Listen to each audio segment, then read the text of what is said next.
when single mother Rachel Bennett moved into a quiet apartment outside Chicago with her 6-year-old daughter Lily. She believed their difficult years were finally behind them. After surviving a toxic relationship and months of financial struggle, the small apartment felt like a second chance. It wasn't luxurious, but it was safe. Quiet neighborhood, good school district, fresh start. At least that's what Rachel kept telling herself.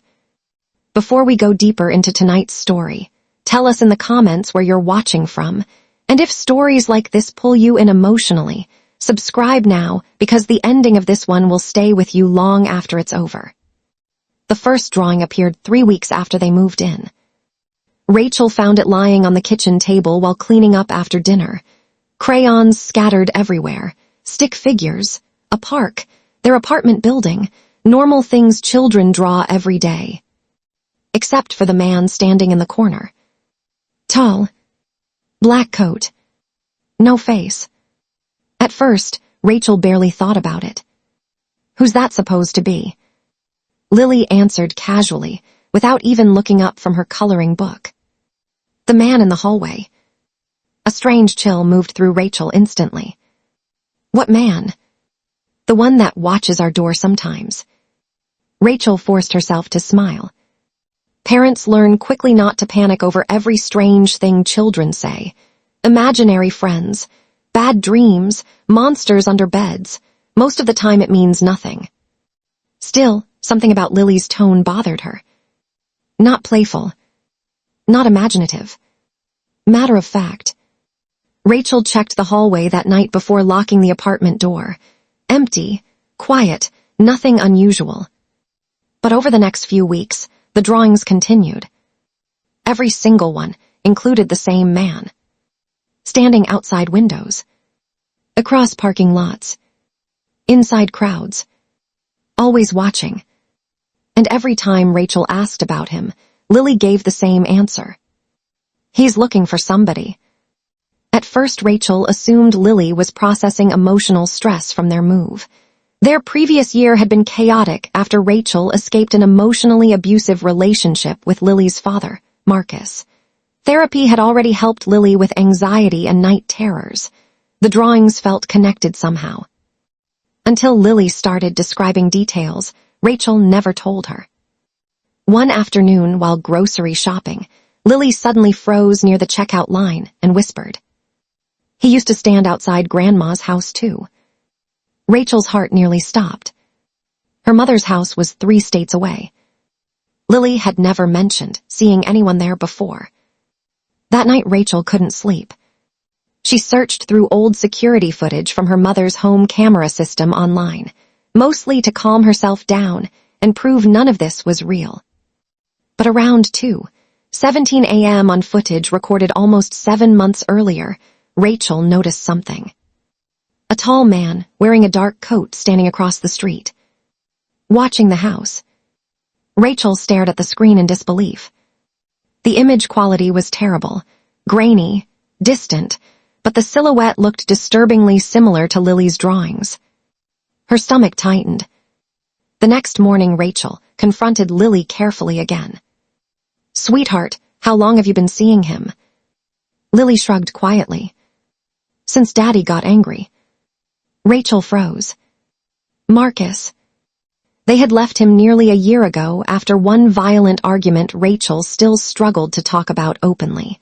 Police were involved briefly, but no charges stuck. Marcus denied everything and disappeared shortly afterward.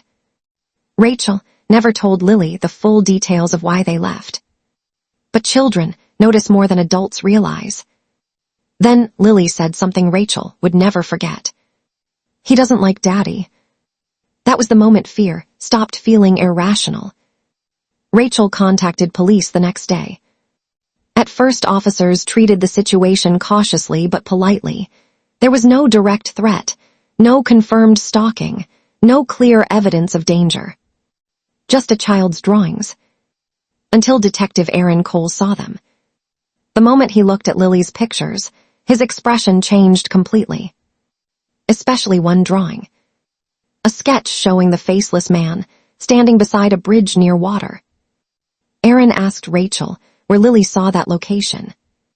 Rachel explained softly that Lily claimed she dreamed about it. Aaron immediately requested copies of every drawing. Because 2 years earlier, a man's body had been discovered beneath that exact bridge.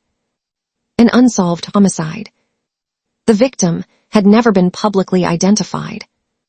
And according to investigators, security footage from nearby traffic cameras captured another man nearby wearing a long black coat shortly before the murder. Rachel's blood ran cold. Over the following days, Detective Cole became increasingly involved in the case. He visited the apartment repeatedly, speaking gently with Lily while trying to understand how she could possibly know details connected to an active investigation. Then Lily drew another picture. This time, the faceless man stood beside someone else. Marcus. Rachel nearly collapsed when she saw it. Underneath the drawing, Lily had written in shaky crayon letters, "He knows what Daddy did." Suddenly everything changed. Police reopened questions surrounding Marcus's disappearance. Rachel admitted she had not heard from him in almost 10 months, his phone disconnected, bank accounts inactive, no confirmed sightings. At first, investigators believed Marcus simply abandoned his old life after their separation. But Detective Cole began suspecting something far darker. Then forensic analysts discovered something shocking. The unidentified murder victim beneath the bridge was likely connected to organized financial crimes involving Marcus years earlier. Investigators now believed Marcus may have witnessed something dangerous before vanishing himself. And somehow, Lily kept drawing details nobody released publicly. Specific locations, objects from crime scenes, even a silver lighter recovered near the bridge.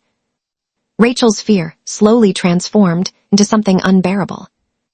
How could her daughter know any of this? Then came the most disturbing drawing of all. Lily drew the faceless man, standing inside their apartment hallway. Closer than ever before. This time he had eyes. And written beside him were 5 words. He said Daddy is downstairs.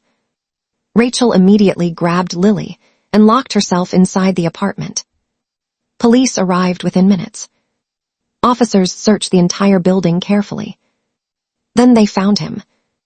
Marcus. Dead. Hidden inside an abandoned maintenance room beneath the apartment complex for nearly a year. Rachel nearly lost consciousness when detectives confirmed it. Marcus had been murdered long before they moved there, which meant Lily could not possibly have seen him recently.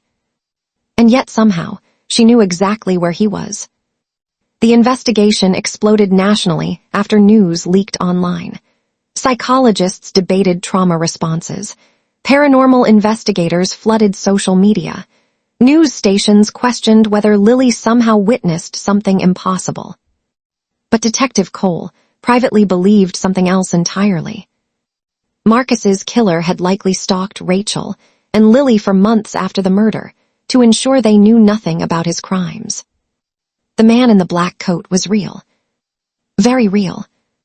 And one final piece of evidence proved it. Security footage from Rachel's apartment building, recorded only 2 nights before Marcus's body was discovered, showed a tall man in a dark coat standing silently outside their apartment door at 3:11 a.m. Watching. Exactly the way Lily drew him. Police never publicly identified the man. And he was never seen again. But months later, after Rachel and Lily moved away permanently, Lily drew one final picture before throwing her crayons away forever. A faceless man walking into the darkness. Gone. And standing beside him was Marcus. As if both of them had finally disappeared together. If this story stayed with you, leave your thoughts in the comments below. Do you think Lily was seeing something supernatural, or did children sometimes understand danger long before adults do? And if you enjoy emotional real-life storytelling like this, subscribe to Raw Love Diaries for more unforgettable stories every week.